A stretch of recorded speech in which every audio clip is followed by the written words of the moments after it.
Hello there, my friend, and welcome to this week's broadcast. I am Anne LaFollette, a surface pattern designer, online educator, and I love to call myself a creative entrepreneur. And I am super excited about this week's broadcast because one of the things I'd like to cover with you today is how to overcome some of our most basic fears when it comes to our creativity. And there are really three things, and I think that these are three things that we fall into kind of again and again. And I want to help you understand that they are really limiting beliefs and that we can really flip these fears on their head. And that will help us gain more confidence and continue to move forward. So the first one is that we all are worried that we don't have any talent. And I want to stop you right there because you do have talent. Your talent is different from my talent, and both of our level of talent is different from somebody like Picasso. Now, the reason I bring him up as an example is because if you look at his early work, while now it is considered to be fantastic, he was learning how to draw, right? And he did it in a very, very unique way. And he didn't do it in sort of a realism way, but he was able to focus on how he loved to draw, how he then wanted to develop his oeuvre, if you will, and evolve, right? He evolved. And that's true for us too. So we need to embrace kind of where we are in the journey right now, and also really embrace the fact that our talent is unique and it's different from the next person. And that's actually what makes it really valuable.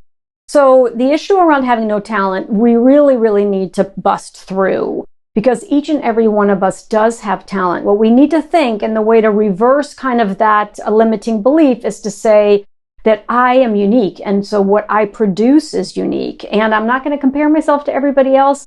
I'm going to do my thing because my thing is what brings me the most joy and is the most unique.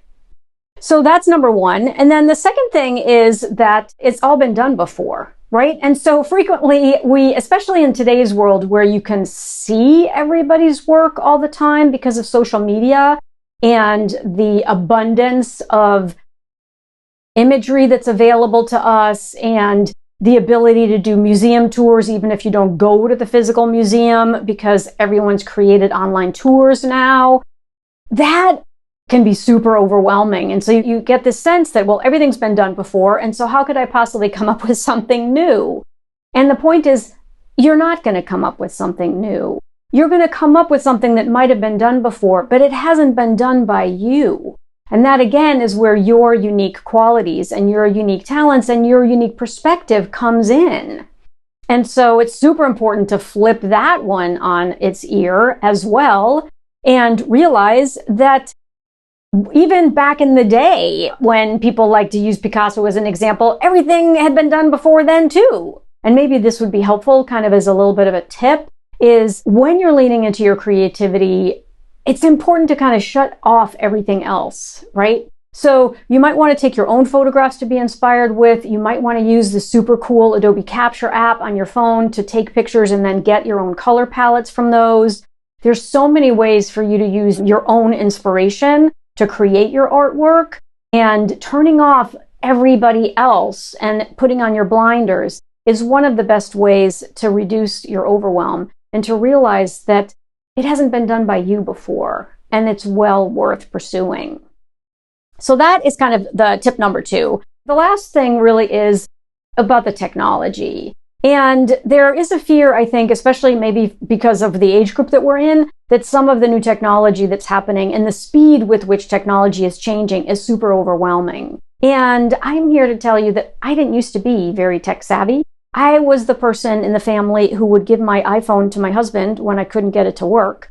And now I'm kind of a tech boss in a very limited way. So let me have lots of caveats to that, meaning that I've been able to learn how to do a Facebook Live. I've learned how to use a fabulous app called Ecamm Live so I can share my screen with you to do student demos and to teach live. And I've also learned how to use technology like Kajabi, which is where I house all of my course materials.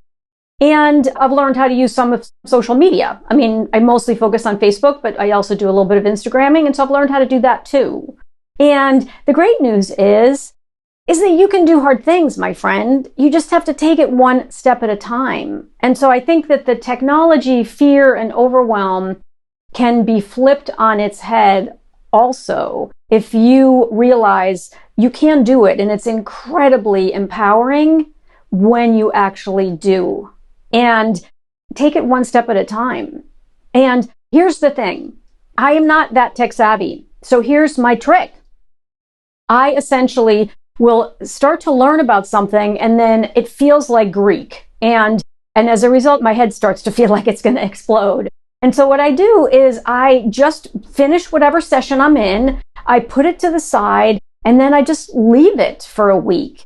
And a human brain is a miraculous muscle. And so it's percolating in there somewhere. So then when I come back a week later, some of the vocabulary words I didn't understand at all. Now, at least I kind of understand what they mean. So I can go a little bit further in my education to learn the next step I need to know. And this is also where it's super helpful to think, don't think 10 steps ahead. Just think about the step you're in right now and the very next one after that.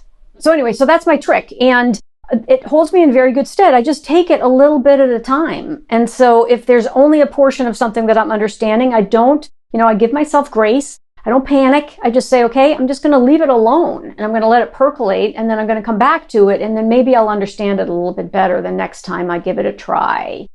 Anyway, I thought I would share that tip with you. It's kind of something I think I learned in high school when I was writing papers and I knew that I needed a lot of time. And so I'd write the paper and I'd think it was crap. And so I would leave it for a week and then I would come back to it and I'd realize, oh, here's what I want to change. Here's where this doesn't make any sense. And then I might even leave it again for a little bit longer so that it could continue to percolate. So that sort of has something to do with planning and procrastination. And I'm not going to cover those this week, but we may cover those in the weeks to come. So I hope that you enjoyed this broadcast.